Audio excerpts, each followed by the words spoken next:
अस्सलाम वालेकुम नाज़रीन, सराबर कदा आपसे मुखातिब है। कुछ आंतरिक खबरें हैं आपके सामने रख देते हैं। शाहिद खान अफरीदी ने एक भंड मारा है, गैर मामूली है। इमरान राज खान साहब की मुझे एक स्टेटमेंट याद आ रही थी। उन्होंने कहा कि अगर आपने पाकिस्तानी क्रिकेट को बचाना है तो शाहिद खान अफरीदी को यहां से दूर कर लें। बहुत जरूरी है कि शाहिद खान अफरीदी साहब को पाकिस्तानी प्राइम टेलीविजन या स्पोर्ट्स पर बात करने से या फिर क्रिकेट टीम और उनके मामला से बहुत ज्यादा दूर करना चाहिए, तभी ये क्रिकेट बच सकता है।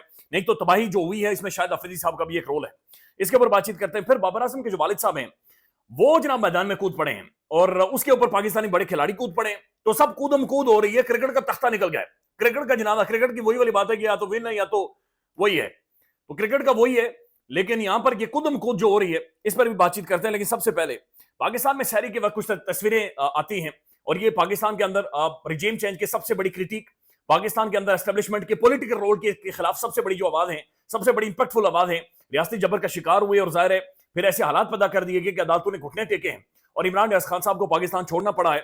ये इमरान साहब की तस्वीरें थी जो कि मैनचेस्टर से आई हैं। तस्वीरों से बाजार महसूस हो रहा था वो किसी स्टोर के अंदर खड़े और रोटी पानी यानी वहां से खरीदने गए हुए हैं और वहां से कुछ तस्वीरें आई। अब तस्वीरें अगर आप देखें जो मैं जाहिर है सोशल मीडिया पर वायरल है, आपने देखी भी होंगी।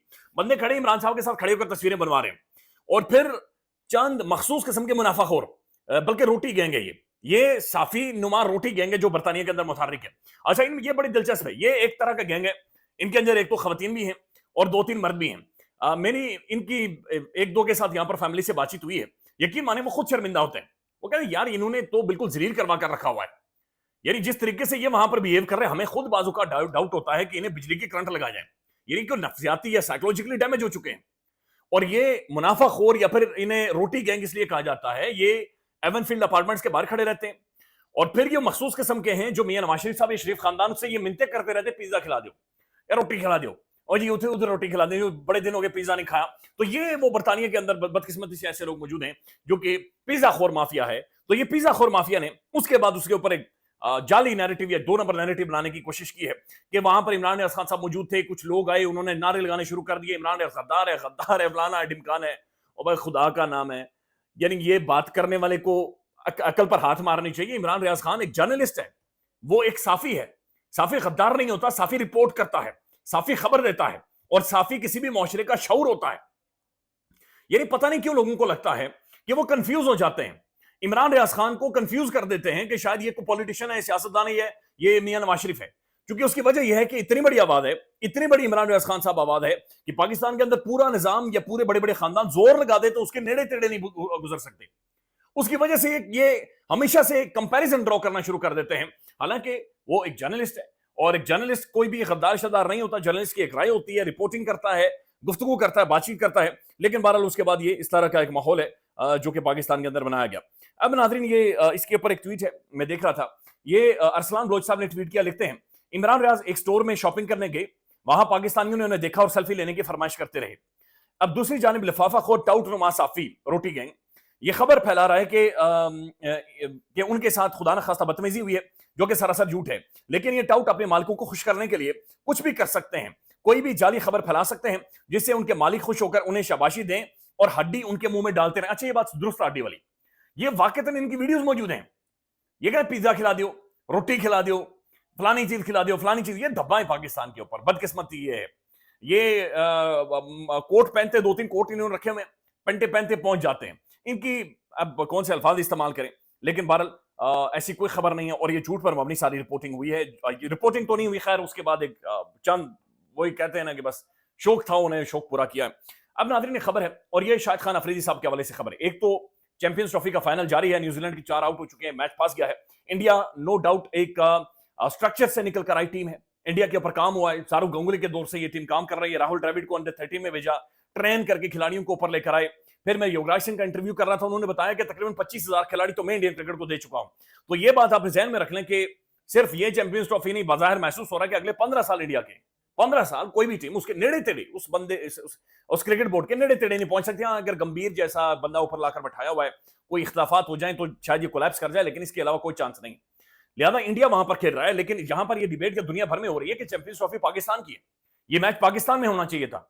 लेकिन जाहिर हम मजबूर हो जाते हैं, यानी हम हर दफा अमेरिका दहशतगर्द मांगता है, हम मजबूर हो जाते हैं। यानी कौन सी मजबूरी है, आईएमएफ के सामने हम लेट जाते हैं। कोई बैनुल अक़वामी कुछ भी हो, कोई भी इंटरनेशनल, चूंकि हमारी इंटरनेशनल सही नहीं है, हमारी बैनुल अक़वामी सही कोई नहीं है। अब न्यूजीलैंड इधर उधर जा रहा है और इंडिया एक ही वेन्यू के ऊपर, एक ही स्टेडियम में, स्टेडियम ग्राउंड, उसके बाद होटल, फिर स्टेडियम, वहां पर जा रहा है, खेल रहा है, पिच के साथ वो यूज टू हो चुके हैं, सिचुएशन के साथ एक्लेमेटाइज कर चुके हैं, लिहाजा उन्हें बेनिफिट है। But again I will say कि वो एक स्ट्रक्चर से निकल कर आई हुई टीम है, तगड़ी टीम है, बड़ा से इंटरेस्टिंग होगा। अब नाज़रीन, शाहिद खान अफरीदी साहब ने एक स्टेटमेंट दी है, और अफरीदी साहब ने स्टेटमेंट दी है कि पाकिस्तान में उनके मुताबिक, शाहिद खान अफरीदी साहब के मुताबिक, साइम अयूब को पाकिस्तानी क्रिकेट टीम का कैप्टन होना चाहिए। अब इस चीज ने वाकतन मुझे बड़ा दुख पहुंचाया।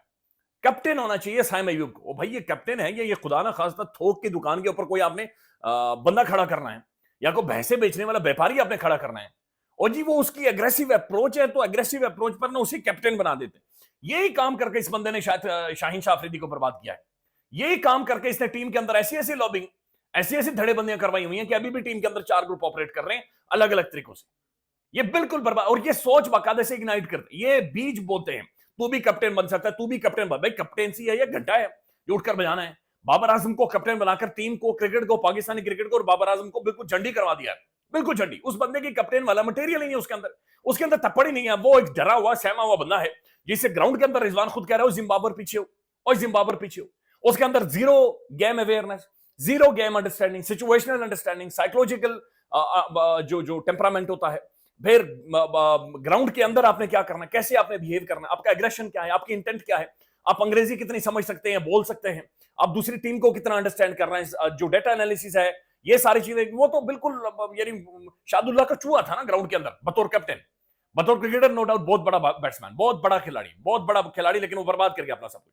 इंटेंट अभी भी नहीं नजर आ रही। अभी भी वही वाली बात है कि जनाब बल्ला सीधा रखना है, और जनाब फुट सीधा आए और फेस सीधा आए और ऐसे लैंडिंग होनी चाहिए। That's stupid concept. अब दुनिया बिल्कुल बदल गई है। ये मिचेल फंसा हुआ है इंग्लैंड के खिलाफ, बट स्टिल वो अटैक कर रहा है, वो अग्रेशन दिखा रहा है। दुनिया अब देख रही है, क्लासन को देख रही है, दुनिया मिलर को देख रही है, दुनिया डसन को देख रही है, दुनिया अभिषेक को देख रही है, अभिषेक शर्मा को, पांड्या और को देख रहे हैं। दुनिया की क्रिकेट बदल चुकी है। लेकिन शाहिद खान अफरीदी ने बहरहाल ये कहा कि साइम अयूब को जनाब आपको कैप्टन बनाना चाहिए, क्योंकि उसकी अप्रोच बड़ी पॉजिटिव और इस तरह से होना चाहिए। ये बात ध्यान में रखें। कैप्टन का मतलब यह है कि आपने 25 करोड़ अवाम की तर्जुमानी करनी है। कैप्टन का मतलब सिर्फ ये नहीं होता कि आपने छक्का मार लेते हैं तो आप जाकर कैप्टन बन जाए। कैप्टन का मतलब यह कि अपनी टीम को, अपने मीडिया को, अपने इंटरनेशनल मीडिया को, आपकी गेम अवेयरनेस, सिचुएशनल अवेयरनेस, आपकी असेसमेंट, ये सारी चीजें ठीक होनी चाहिए। ये लीडरशिप वाली क्वालिटीज होती हैं। इमरान खान टीम बना गया था, ना सिर्फ वर्ल्ड कप जीता बल्कि अगले एक दहाई तक इमरान खान के ही ट्रेन किए हुए वही लोग खेलते रहे। उनकी बॉडी लैंग्वेज, उनके बिहेवियर के बारे में आज भी बातचीत होती है।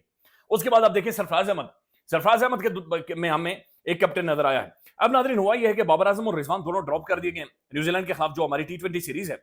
इसके ऊपर जो बाबर आजम साहब के अब्बा है, अब्बा हुजूर है, अब्बा जी ने जवाब दिया है। अब्बा जी क्या कहते हैं? अब्बा जी बड़ी हैरानकुन बात कहते हैं। अब्बा जी कहते हैं, एक तो पहले तो अब्बा जी ने बड़े खिलाड़ी, अब्बा जी कहते हैं कि the boss is always right, despite being part of the ICC T20 team of the year, he has dropped, it's fine, he will perform in the national T20 and PSL, इंशाल्लाह he will make a comeback. Babar Azam साहब के वालिद कह रहे हैं, ज़ाहिर है दुखी हैं कि उनके बेटे को क्यों ड्रॉप किया गया। हालांकि वो कह रहे हैं कि ICC T20 team of the year Babar Azam साहब के दौर में बनी थी, या ये उसका हिस्सा थे, जो आईसीसी की टीम बनी है T20 की उसका हिस्सा है, लेकिन नहीं है बाबर आजम। देखें जी, आपको बुरा लगे अच्छा लगे, बाबर आजम नहीं है वो खिलाड़ी। बाबर आजम अपनी गेम को दुनिया इंप्रूव करती है। रोहित शर्मा पहले 7वें नंबर पर खेला करता था, फिर मिडिल ऑर्डर में आया, फिर थोड़ा टॉप ऑर्डर में, और अब ओपनर खेलता है। अब उसकी अप्रोच आप देखें बिल्कुल बदल गई है, लेकिन बाबरो वही है। यानी आप बाबर आजम मेरे ख्याल में 30+ है। अब कितना मजीद उसने खेलना, और कितना आप घसीटते जाएंगे, किंग कर लेगा, बुब्जी कर लेगा। उसके बाद वो कहते हैं कि वो कम बैक करेगा इंशाल्लाह, that's the only respectable. There are very big former players, यानी पाकिस्तान के फॉर्मर प्लेयर्स के बारे में बातचीत कर रहे हैं। They are requested to keep their words right, if someone answer back they may not be able to tolerate, you are the past and the door will never open. ये साबिक खिलाड़ियों को, लेजेंड्स को, 90s के खिलाड़ियों को कह रहे हैं, आप मुंह बंद रखें, आपने बोलना नहीं है, अपने मुंह को सी लें, आप लोगों का कमबैक नहीं होगा, मेरे बेटे का कमबैक होगा। That's very sad. I mean ये बात नहीं करनी चाहिए उन्हें। वो अगर साबिक खिलाड़ी हैं, लेकिन वो लेजेंड्स हैं, वो उस्ताद हैं। बाबर आजम क्वेश्चनेबल है। बाबर आजम इस वक्त खेल रहा है टीम के अंदर, बाबर आजम की वो परफॉर्मेंस नहीं है, बल्कि हम न्यूजीलैंड के खिलाफ जो मैच खेल रहे थे उसके अंदर जो बर्बादी की है बाबर आजम ने की है। 90 बालों पर जाकर आप 60 रन नहीं बना सकते, आप ऐसा नहीं कर सकते, आप मजाक नहीं कर सकते जब आप 340 मेरे ख्याल में चेज करने जा रहे हैं। तो बाबर आजम के इंटेंट के ऊपर कामरान अकमल साहब भी बोले, उन्होंने कहा ना बाबर आजम के वालिद साहब को ऐसी कोई स्टेटमेंट नहीं देनी चाहिए थी, केयरफुल रहना चाहिए था इन सारी स्टेटमेंट्स में। That's true. ख्याल रखिएगा, अपडेट करेंगे। अल्लाह हाफिज।